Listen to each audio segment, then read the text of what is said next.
Hello and welcome to Mike Stand, a podcast by the Student Alliance for Nationalism and Democracy of the University of San Carlos.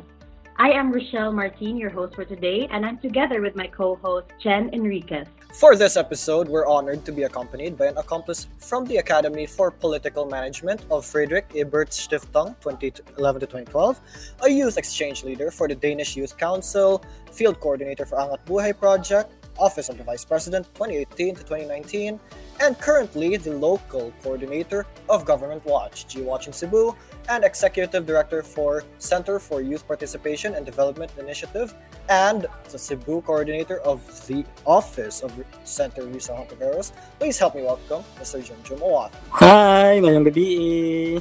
Good evening to you, sir. Good gabi, sir. Good evening. How are you? Good, and I'm so excited to talk about the topic that we'll be discussing. Kaya medyo for the past few weeks, it's so overwhelming, no? Kaya I've been invited to talk about it, and I think it's a high time, yun. Yeah, we have to have this. It is indeed. Yes, I do agree with you, sir. And so to our listeners, our topic for today will be the importance of voting and also the importance of registering, no, before, of course, ma-register mo taon na before we vote. And so we will also be talking about the role, our role, especially the youth, when it comes to elections, especially this coming election 2022. I feel like this is a very important topic to tackle. Yes, Chin, go ahead. Yes, I just want to say hello again to Sir Jumjum Ouano, no? Kuya Jumjum, but sorry, you'd like to be called Kuya Jumjum, right? Yes, sa atong mga listeners, no, just call me Kuya Jumjum para at least drop the sir kaya it's too academic. So you can have Kuya instead. Okay, so we're going to be calling you Kuya Jumjum. Thank you for joining us today and lending us your time, Bitaw. So how has your quarantine been going, Bitaw, sir? Actually, Cebu has passed its quarantine period already. As you can see, business is opening up and people are starting to try to go back to normal given that vaccination, although it's slow, but vaccination has been rolling out also. So hopefully by the next year, sana we can have the herd immunity that we want to achieve, diba? Okay, para we can at least not back to normal, but at least go back to going out. Somewhere there. I mean, yes. I also do because we all miss. Kasi we all miss. Going to the restaurants without masks, and then just hug your friends whenever you see them. Because right now we can't even do physical contact. So yeah, we really do miss that. I think it's true to all. Yeah, it really is true to all, especially for like everyone here. All right. So, Kuya Jom, are you ready with our questions? No problem. Far away. Yeah. All right. Just recently, Rappler released about a week ago that there are 4,468 and 62 applicants as of June 26, 2021. And surprisingly, 2,255,515 of them are new applicants. And personally, I'm so surprised and I'm so happy as well because a lot of the Filipinos finally stepped up and decided to register. So before we go into deep details, Kuya Jom, I would just like to ask, also for the listeners, who are or who is eligible to vote or who is eligible to register rather? Yes. Sa ato ang current karon nga requirements for COMELEC para maka-vote ka is for the national election, you have to be at least 18 years old on or before May 9, 2022 because that's the day of the election. So, pasabot ana, if mag-birthday ka on May 9 next year, pwede kang magpa-register as a voter for the national election. Or kung 18 ka at the end of this December 2021, pwede gihapon kang magpa-register as a voter for the national election. Ang dili lang pwede is if mulapas ka sa May 9. So pasabot kung mag-birthday ka og May 10, 2022, meaning mag-18 ka in May 10, dili na ka pwede magpa-register kay ning go naman ka sa required nga dates, no? Kay dapat man at least 18 years old and above ang valid nga maka-vote para sa national election. But naaman tayo tulo ka klaseng election god. We have the presidential election, we have the midterm election, and we have the barangay and SK election.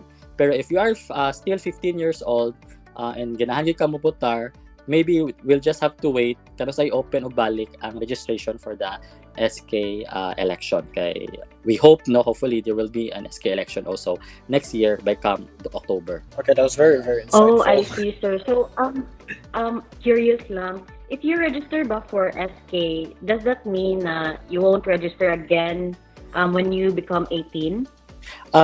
If naka-register ka sa SK for the past year and then nakabotar ka, so basically sa SK, di na ka necessary nga mo register sa for the national election. Kay mo carry over na siya sa atong system. So, ang imo lang is to update your status if ever kay na mag-tendency nga basing ka-miss ka og mga elections nga wala ka kabotar, and basically if you miss 3 elections nga wala ka kabotar, you will be excluded sa atong system. So, and I think that's also true to SK.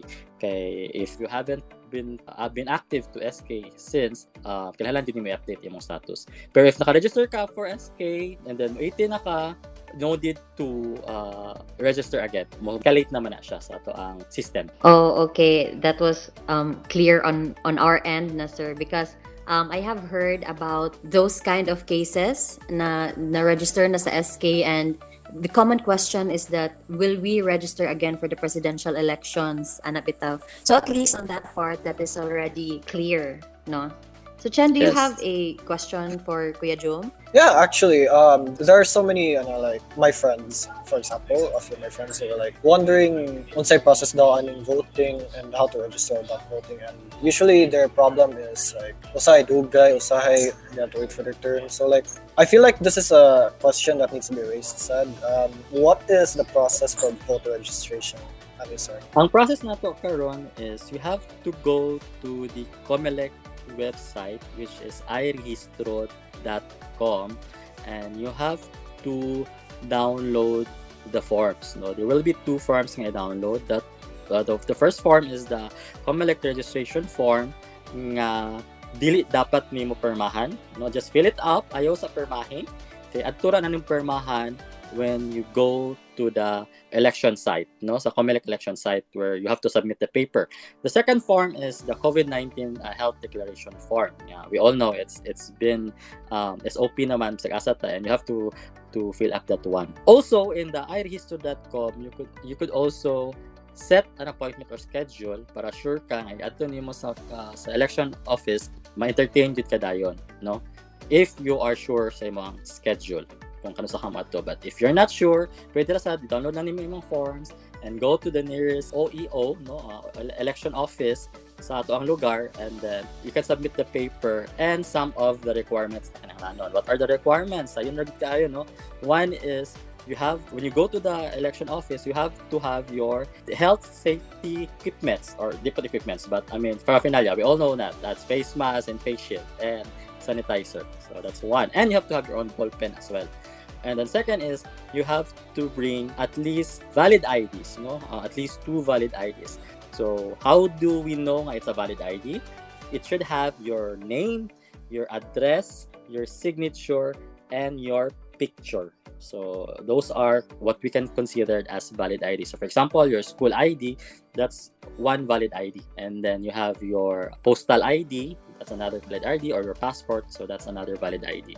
If you don't have, like, imong school ID lang na animo and then wala kang another valid ID kay wala pa kakuha, you could have your birth certificate as part of a valid ID, backup, no, for those labi na mga bago pag yun magpa-register and they don't have at least 2 valid ID. Just bring your birth certificate, katong PSA nga birth certificate nimo, have it photocopy daan kay there may be a case nga pangayoon sa election officer ang document, at least naa nimo ang original. So I think katulang siya ang tulo ka steps or process nga kinahanglan buhaton nato when we want to register as a voter. For more information, you could also check out magparehistro.com. It's a very nice website. It's so user-friendly and medyo comics siya ang approach. You will have fun reading it and having the information. And also, if you are connected to the internet, it will even show you the nearest election office in your area. Kaya naman siya more of GIS system nga i-install. So, pwede ra gini mo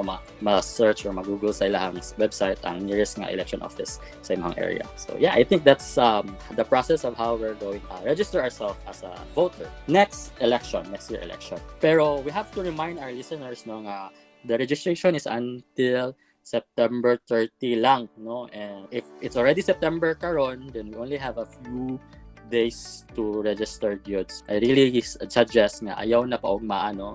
As early as tomorrow, go to the nearest election office and have yourself registered if you want to be part of a national movement of nation building. That's very, very detailed and insightful, sir. About the website, though, I actually never heard of it. Yung magparehistro.com. Am I correct? If that's how you call it. Yes. I mean, for the youth like us, try to Google it, check this out.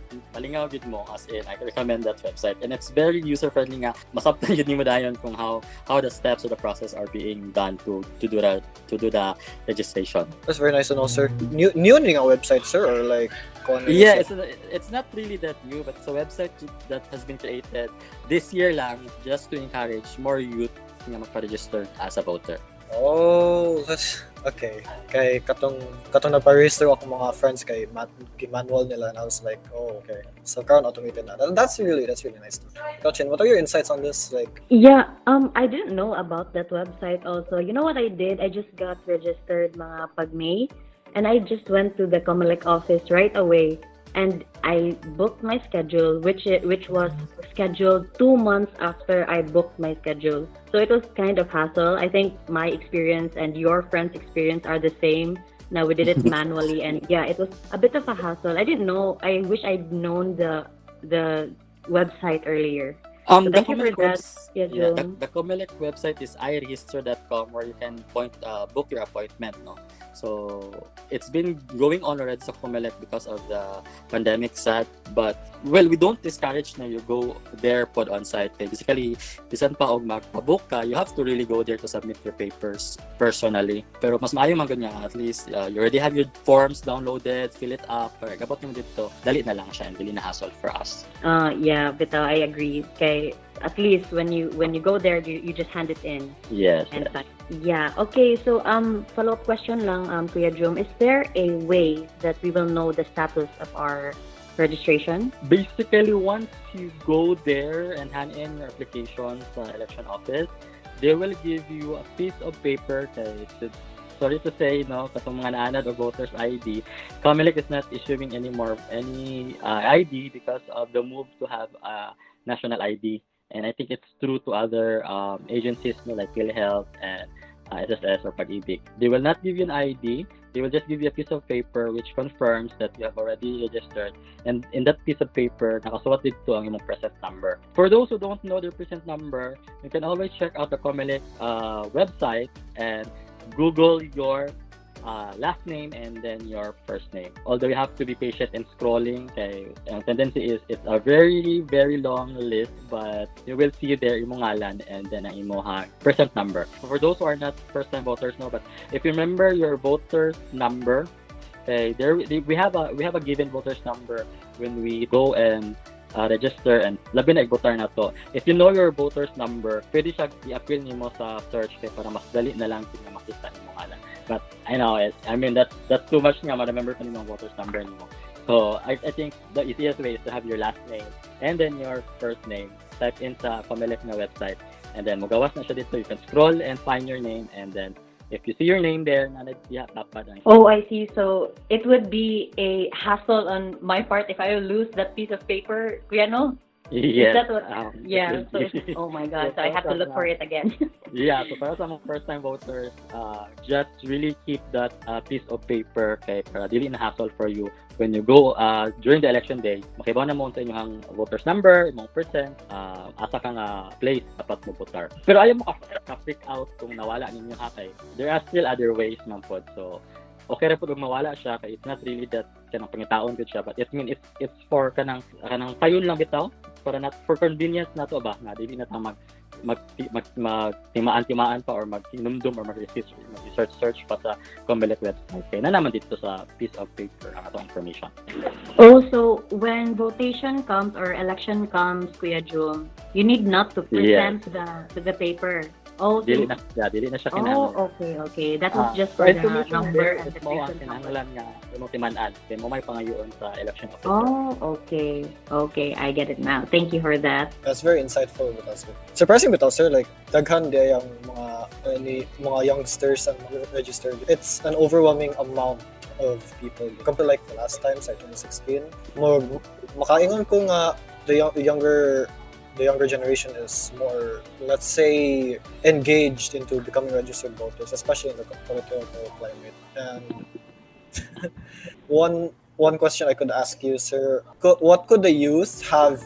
What role could the youth have this coming 2022 elections? Yes. Adding to what you say, no. According to COMELEC data, if all of us from the millennials and the eligible Generation Z will register, so that's around 18 years old to 35 years old, the total voting population that we will have is 35%. So imagine na, in the 100% of total voting population, 35% kita as youth ang gabunit. So meaning inana kadako ang impact sa voice nga pwede natong ipadangat choosing a candidate that really represents us or a candidate that will truly bring ang modalag yun mismo sa mga agenda sa tuang mga issues and programs na gaganahan yun ta. Okay, for the past elections, maingon sila nga there is no really youth vote tungod kay one is possibly tungod kay scattered ang atong numbers, and second is dili gid na ma-recognize ang atoang presence kay we have to admit most of the youth dili gid siya ingon ana, although registered, dili siya ana ka decisive in deciding kinsa ang candidate na ilahang botaran. So I mean next year it's gonna be a different thing. Okay, we have the power to change the political climate, the political landscape of our nation, of our country, if we also would be willing to change our behavior. No, kaya naman. Mingon ko sa ang youth vote is usually dictated by the votes of their parents, of their relatives, or usually dictated by who is popular, no, kind of popularity vote. So meaning dili ta wala ta saligi in terms of vote, dili ta ka mao mobotar. Mo na ilang gina always implied to us. Siguro it's time to change that image, no, kay again dako kayo ato impact next year and gonna be something na for the first time probably in history we could instill a candidate, a politician that is truly carrying the issue, concern, the agenda of the youth, no? So, inana dito siya ka-importante ang ato ang presence this coming 2022. Right, so I didn't actually expect the numbers to be up to 35%. That's a really huge percentage na ito. Especially nga kuha atong number of voters, like they wanted to vote ever since 2016, like the youth. I know a few friends sad who were like, oh, I want to be a registered voter at the age of 16. Ninujud siya nga concept and ninujud siya nga sight to see, but the youth are finally, the younger people are finally starting to see we can make a change in the world. So yeah, I kind of agree with you on that. And in relation to that, Kuya Jum, I believe na it is not only the youth or our generation na who needs to register to vote. I believe na that with the Philippines population or the voting population to be exact, I don't think that all of the, how do you call this, non-youth, maybe mga age 30 to 40 or 40 to 50, I don't think all of them has registered to vote or have registered to vote. This question is for everyone or for the voting population in general. So why should we register to vote? Yes, why should we register to vote, diba? That's a common question yun, labi na if we're a bit skeptic on the kind of politics that we have sa tuang nasod. Siguro, it's time to reflect, no, for the past years, what had been happening sa ato ang nasod? Are we satisfied of how the government is performing or the lack of performance? Yes, exactly. And then if we are not, there a way we could contribute to changing the situation right now? Or are you just willing to be accepting the same thing again and again? If that the thing that reflects in yourself na I want real change to manifest in this country, then it's good enough motivation for you to go out, register, and vote. And not just like vote, no? It should be informed voting, okay? Na may uban nga who are registered and will vote, but although the kind of voting that they do is dictated by patronage politicians, no? Like, bubotar ko tungod kay ganahan ko ani niya nga candidate, and then tungod kay sikat siya nga candidate. So it doesn't make difference. So Yeah, or you a have friend. you have to have an informed vote. Okay, kami sa GWatch, we believe that election is not just our human right nga makabotar ta, no?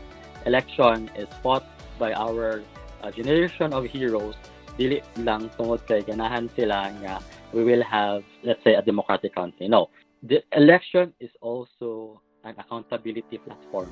Pasabot, you are given the power to elect a candidate and vote for that candidate. At the same time, you have the responsibility to at least hold those people in power accountable in terms of delivering what they have been giving to us during their campaign. No, so dili siya pwede nga mobotar lang ka and then wala na. It's done. No, mobotar ka, and after voting, you have to make them accountable. Okay, that's part of being an active citizen.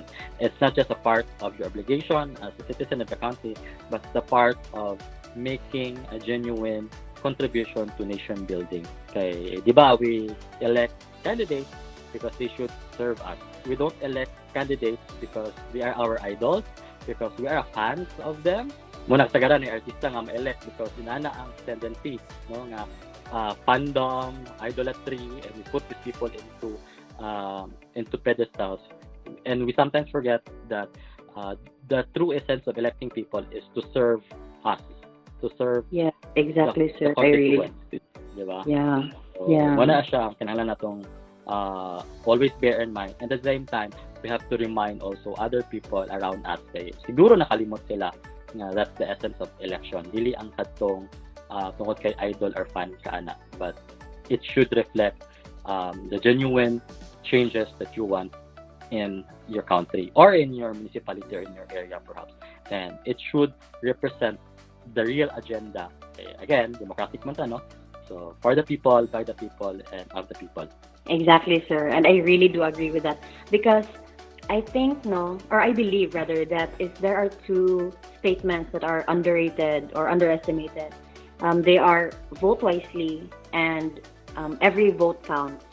Because we always say that and we always hear that nga, uy, botar because makipag-usara na ang imong gibotar, dili man na siya mo add up if dili po ka mo botar, di ba? Nga na. Pero I don't think that it has been emphasized that much, and probably because also of as what you have not mentioned but implied, that we also need to be informed. And I believe that there are a lot of uninformed Filipinos, uninformed people about what's been happening, especially when one of the networks has been shut down, so that made the reach of the news a little less. And that I also believe, sir, about when you said that when we register to vote, Our obligation does not only end there.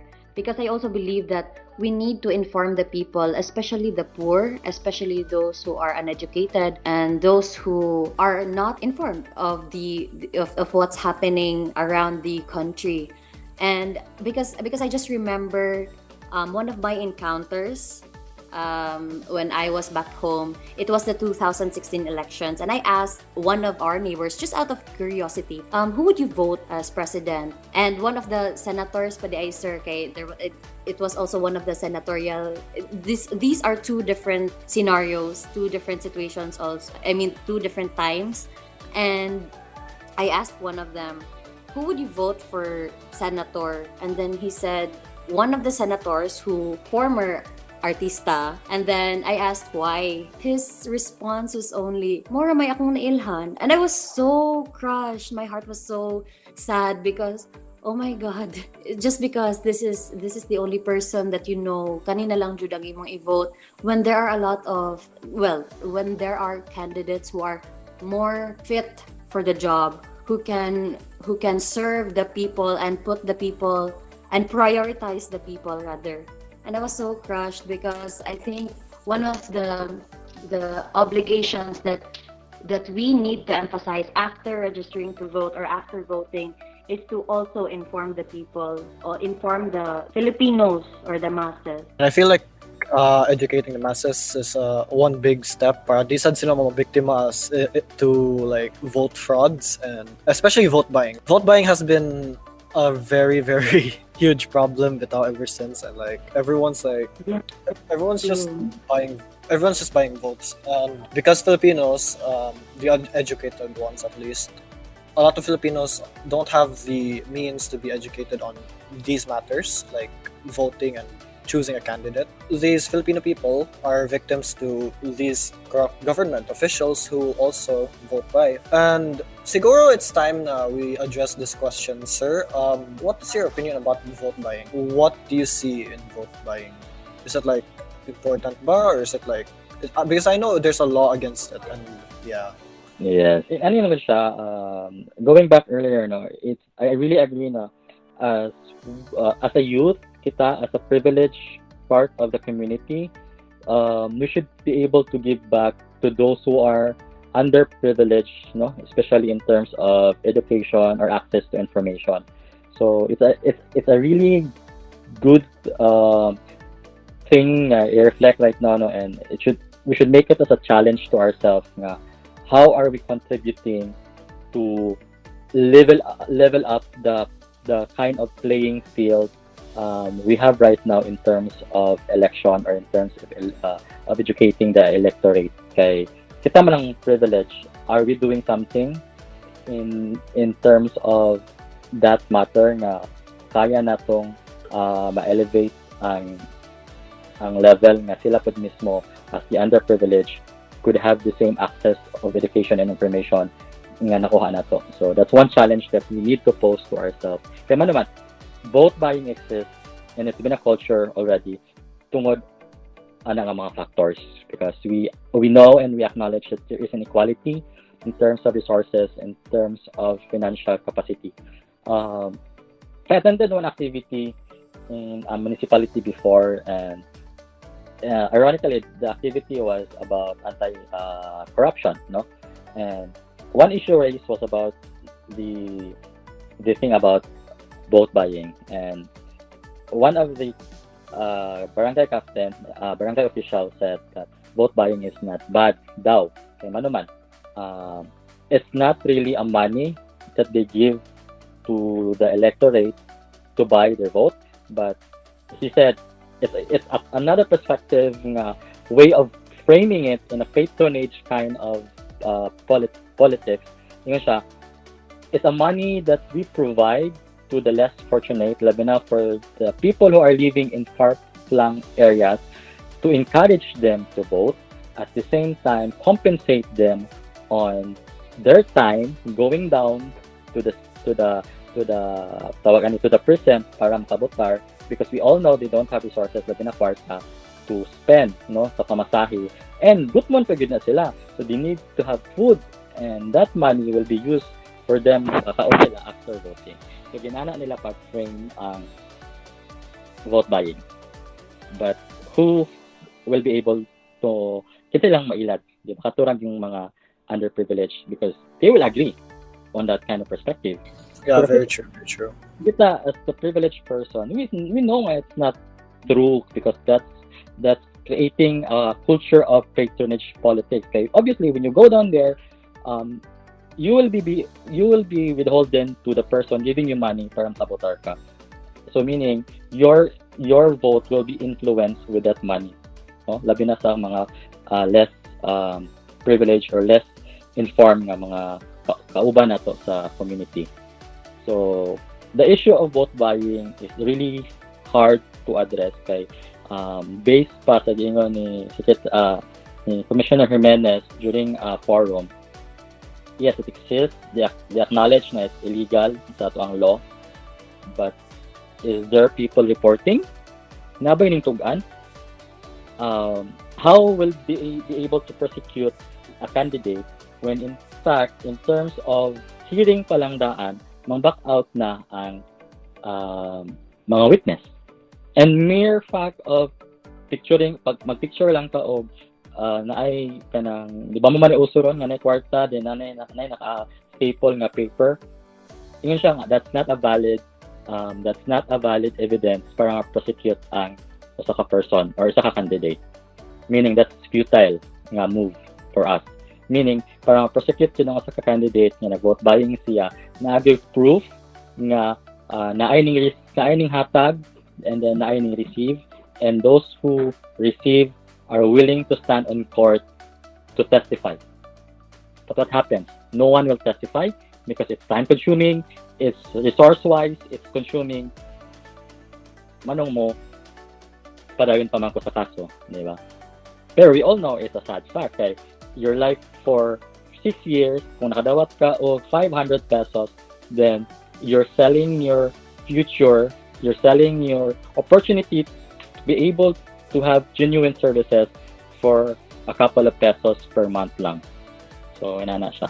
But you cannot blame the society, labi ng mga under or less privileged, because for them, it's a way of compensating their effort to go down and vote. So, ang challenge ko na is for us, katong mga privileged communities, to do something. Let's have this conversation of voters' education outside the social media. Let's go out. Let's talk to people we know who need the information more. Let's talk to our parents. Let's talk to the manong who's selling banana queue in our corner, and try to have a discussion with them on how are they going to elect a candidate. And by that, maybe we can create ripples and ripples of discussion and somehow might be able to change the perception of voting and election. Okay, if we stick into the same thing lang, nothing will change. And vote buying, as I told you, is rooted already in our culture. So, mana siya. Like, we always say, sige, dawat lang, but at least your conscience is telling you, you have to elect kinsa imuhang ganahan or imuhang gustong botaran yun. Pero, can we say true to other people? Labi na if they are already withholden or nanay, let's say, utang na loob to the person giving the money. So, it's not easy for some. It's easy for us who was privileged, sayon sa isulti, but probably for others, this should siya buhaton. So, we have to really go down and also look at the lens of the people that dili nato gyud kanang permi makauban. Sir, that's very, very insightful. It actually stopped me from making a joke. Like, legit. I was about to, saying, dawat lang ang kwarta, ayaw lang siya botara, pero, yeah. After everything you said, it's very, it's very, very insightful, bitaw. And, the entire situation of underprivileged people contributing, which is a contributing factor towards the vote buying populace. And siguro that's one thing, like you said, us privileged people could do something about, like educate people with who's the right person to vote and all that. And I feel like bitaw nga, correct me if I'm wrong, but is there like a platform where we could view who are running and what their platforms are, sir? Like a list of candidates, then their achievements, and then, like for example, a website. We see the candidates' names, we see the list of their achievements, we see the list of their platforms, their plans. Is there is there any way we can actually find these buttons? Yeah, I think in the next few months when we already know, mag-file naman ang mga candidates sa C ang atong mga candidates this October, no?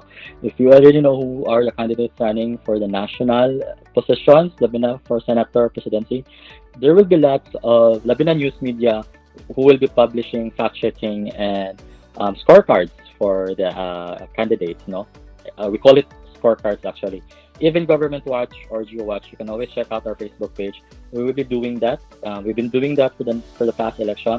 We are trying to fact check. We are trying to put in scorecards of the candidates who are running, because, as I said, labi na for those who are first-time voters, no, you will be confused kung kinsa inyong botaran kay medyo maglibog ta asat ta mo based atong criteria in choosing a candidate. Kay daghan gid kaayo ang mo duol nato, daghan gid kaayo ang muwo nato nga botaran nato sila, and somehow it might confuse us kay kana ba bugso ng dugo nga because he's popular manong malisod-lisod pa man ko I should elect him, but or because I don't want to do research kay katuyan ako, I just elect this person, or unsa gidictate ni mama kay mo na nakatabang niya pagpasulod sa munisipyo mo na lang akong botaran. So naging mga nga tendency when it comes for first-time voters, no, and for those who are really a bit underprivileged.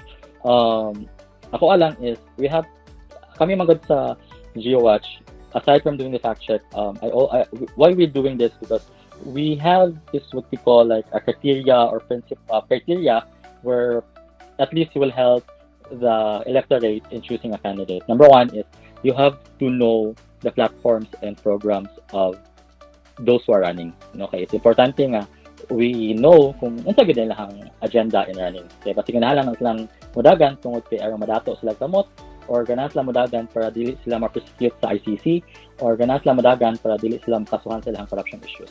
So we have to know unsa gidala nilang mga agenda or platforms and policies. And we should check na if this platforms, programs, and policies is being helpful to us. Does it represent us? Does it represent our issues? Second is we have to look at their track record and credibility. No, dili siya pwedeng platforms and policies or programs lang. Kaya naman, we know that there will be candidates who will say in 3 to 6 months, I will eradicate drug, which we know it didn't happen. Or 3 to 6 months, I will go out and jet ski in West Philippine Sea, which didn't happen. So we have to check their track record and credentials if they are credible in doing katong ilang ipaingon na buhaton nila. Okay, we can always see nga, this person is saying he is anti-violence against women. Pero in the track record, it says otherwise, kay ang iyang wife or na siya yung mga babae nga giharas. So why would you vote for that person when the track record itself or the credential itself speaks differently, di ba? And last, the principles and values that we have should be in sync with the principles of values of the certain candidate. So for example, me as a Christian, I value life. No? So why would I vote a candidate who says I will kill all the drug addicts if I'm a Christian and who values life? It doesn't sync with my principles and values. But why am I voting that person?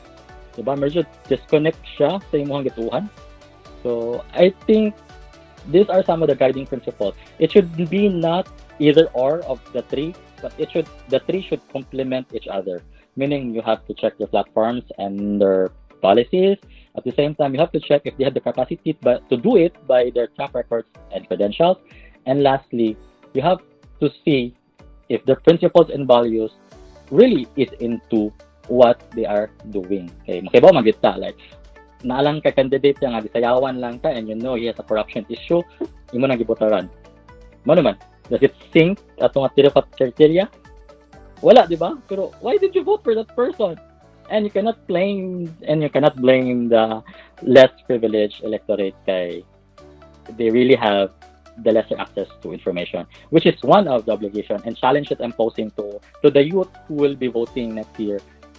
We should not stop sa ato lang, but we should also replicate and recall those kind of ideas that we had to other networks, to other people, to the communities that we are working with, or to the communities that surrounds us.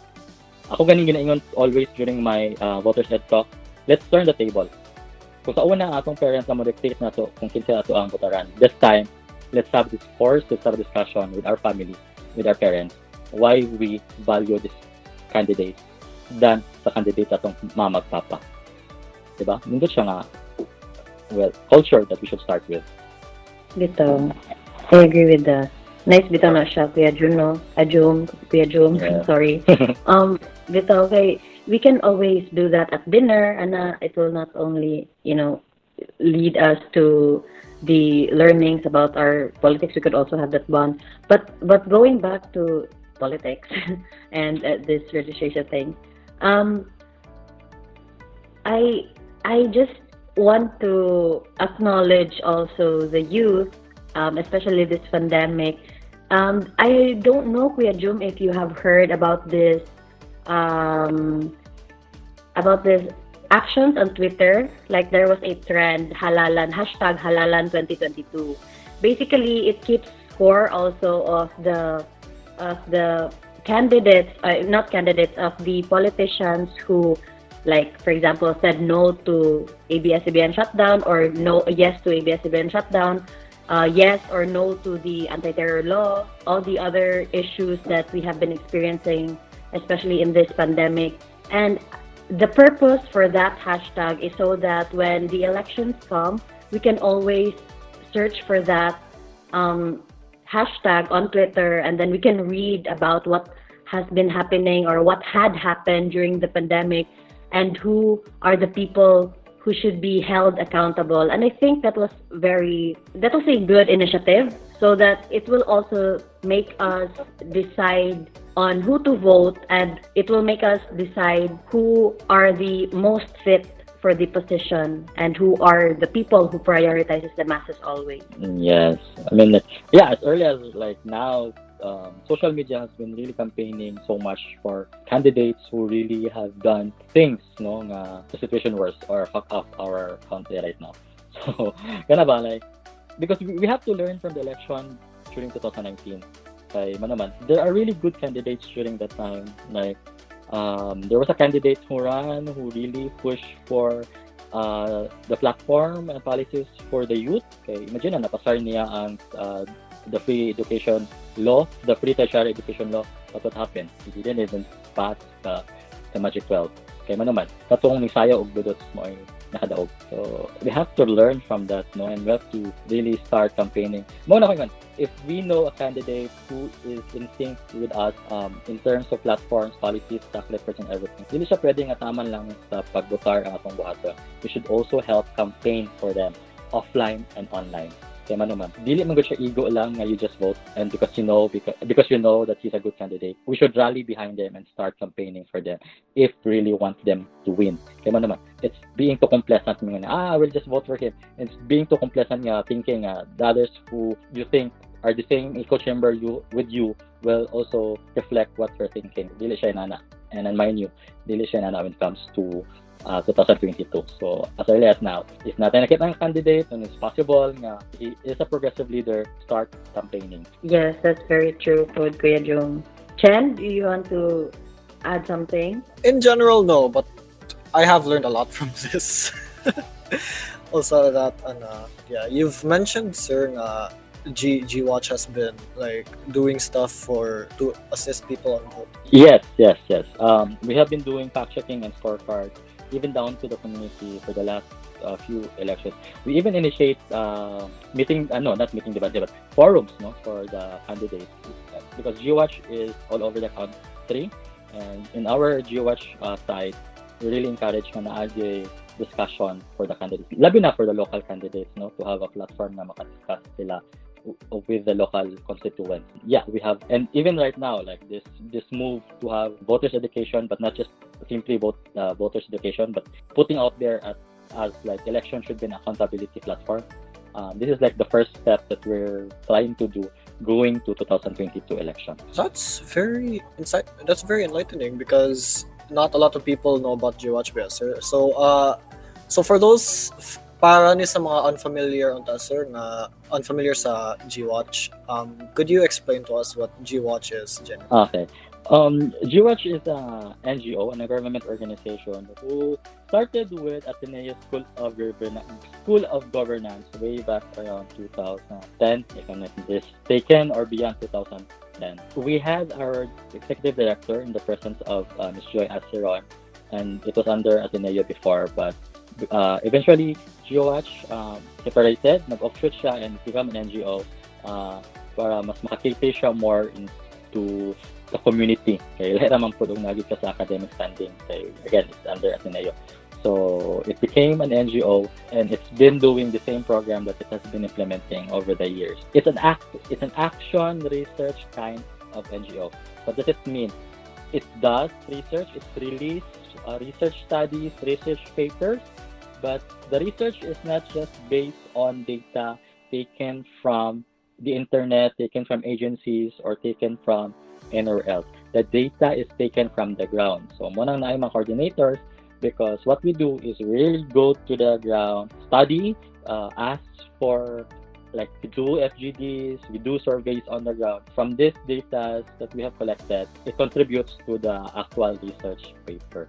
So if you go to our website, governmentwatch.com, or sa Facebook, because most of us are in Facebook already, GeoWatch or Government Watch, and in Twitter we also have, you can always look for different kinds of materials pertaining to government programs and how it's been implemented, the critiques, the findings, the results that we have analyzed and created based on what we have done on the ground. So meaning grounded due to tagarang research output na ginarelease na mo sa GeoWatch. Interesting, sir. That's very, very interesting to know, especially for our viewers who are unfamiliar. And we would like to ask, what are the socials for GeoWatch again, sir? If you guys have any socials. Yeah, for Facebook, you just type G/watch, then ana siya sumpay nga Government Watch. So that's for Facebook. For Twitter, we have Government Watch or at GWatch_PH. For the website, you can just check g/watch.org. There you can download all the materials that you want. The Bina readings, no, is available, and it's for free also. That's very convenient to access. At least you have your own websites and Facebook pages. We might even be checking you out, actually, sir. Yes, Well, I for sure. recommend. But I would personally do search it later when episode will finish.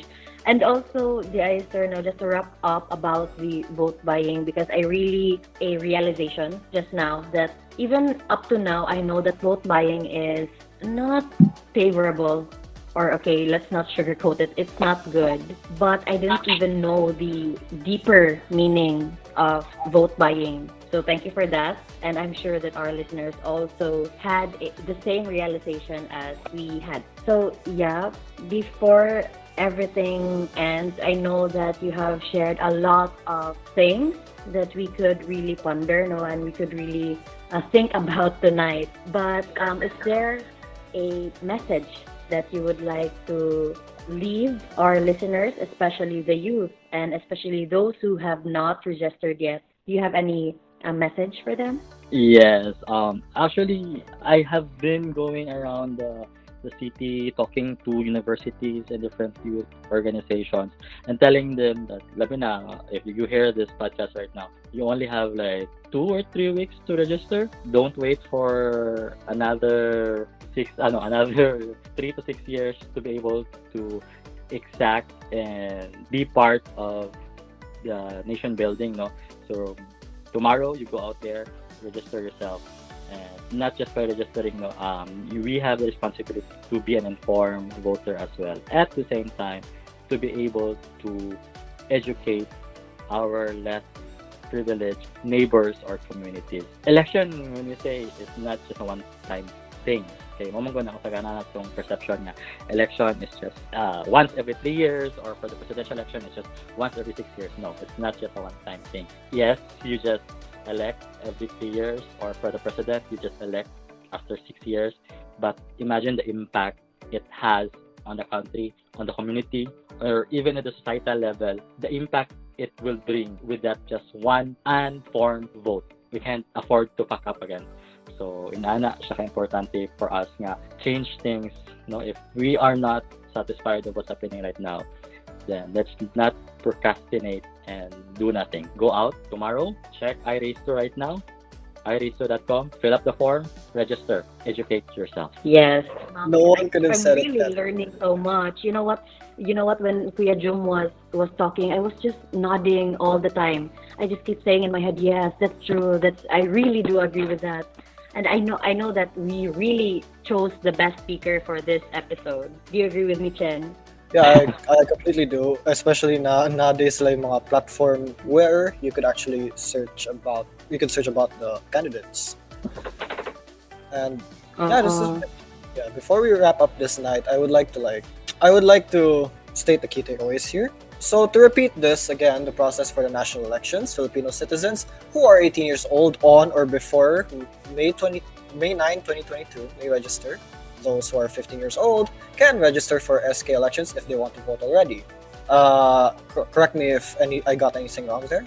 Yes, Yeah. that's true. But for now, for the SK, it's still pending. We stopped sa Comelec to have priority for those who will be registering for the national election. So hold your horses if you're for SK. That's good to hear. I mean, yeah, that's very informative to hear. Yeah, just to add up to what you said, I just want to repeat the process now because it is so important.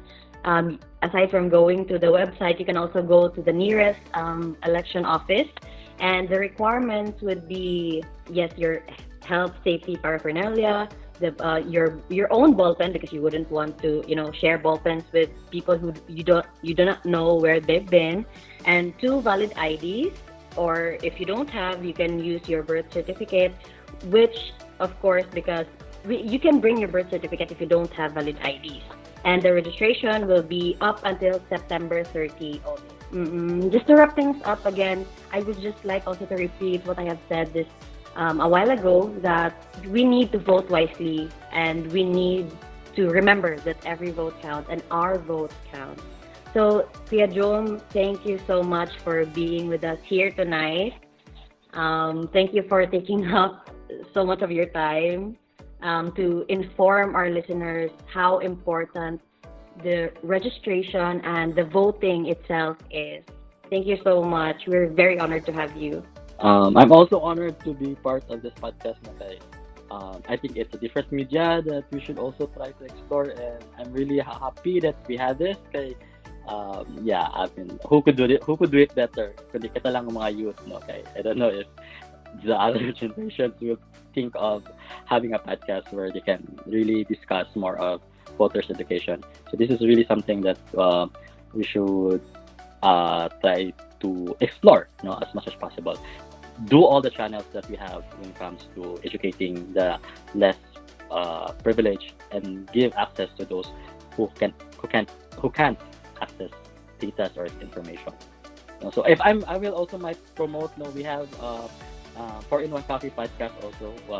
We also talk about election there. So we have this espresso chat. You can also check that out if you want. Oh yes, that's so nice, Kuya Jom. We can always check that out, and guys, check that out because we really need to grasp the essence and the importance of elections, because that holds our future. Yes, it's available in Spotify and any streaming platform that you had. Just check out 4-in-1 Coffee podcast. Okay, Chen, do you have anything to say? Not so much, but this has been very educational. All that I can say, like learning about the status of the people between voting, the populace of the voting. The population of the voting, of course, and the different platforms you could actually choose our candidates from. It's all good to know, and I feel that Stand as an organization could use this knowledge to educate our fellow Carolinians who aren't registered to vote yet to please vote. It's almost elections and the country needs you. Also, to wrap everything up again, we would also like to thank the Carolinians for listening to our episode today. To access more of our podcast episodes, make sure to follow us on Spotify at Mike Stand, and like our Facebook page at Student Alliance for Nationalism and Democracy, University of San Carlos. Or stay tuned, next month we will be talking about the art in political discourse. So it would be more about how art influences politics, or is art even related to politics? because we always hear the statement, art is political. So if you want to know more about that, please stay tuned for our next podcast, Art in Political Discourse. Also, if you have questions for the next episode, you can always send your questions to us on our Facebook page, or you can message any of the SAND members for the next episode. Also, again, Kuya Jum, I cannot thank you enough. We cannot thank you enough for being here, for taking so much of your time for this episode. So thank you again. To end this episode, we really do not want to end this episode, no, because we really want to talk more about the importance of voting. However, all good things come to an end. So, once again, I am Rochelle Martin, your host for today, and I'm together with my co-host, Chan Enriquez. And remember, the greatest victories can be achieved with the mobilization of the Filipino masses and its students. Have a good evening, everyone.